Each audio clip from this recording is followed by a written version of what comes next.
संपूर्ण प्रकरणाची माहिती? नमस्कार. अंबरनाथ पोलीस स्टेशन हद्दीमध्ये आमचे अंबरनाथ पोलीस स्टेशनचे सिनियर PI श्री सय्यद साहेब यांना अंमली पदार्थाच्या अनुषंगाने एक गोपनीय माहिती मिळाली होती. त्या अनुषंगानं त्यांनी API गायकवाड आणि DB पथकातील अंमलदार यांच्या मार्फतीनं सदर ठिकाणी छापा कारवाई केली. या कारवाईमध्ये भगतसिंग नगरमध्ये आपल्याला जवळपास 2,58,640 रुपयाचा मुद्देमाल मिळालेला आहे, जो की प्रतिबंधित अंमली पदार्थ आहेत.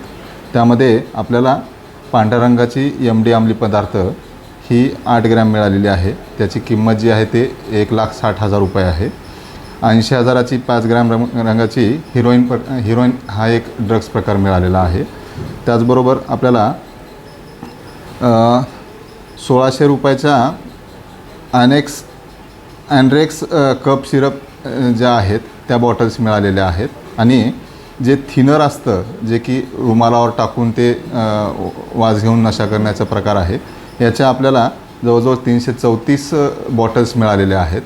सदर याच्यामध्ये आपण आतापर्यंत 2 आरोपींना अटक केलेली आहे. त्यांना माननीय न्यायालयासमोर हजर केल्यानंतर दिनांक 23 तारखेपर्यंत आपल्याला त्याची PC मिळालेली आहे. याच्यावर काही गुन्हे आहेत? सिरियल ऑफेंडर किती गुन्हे आहेत आतापर्यंत?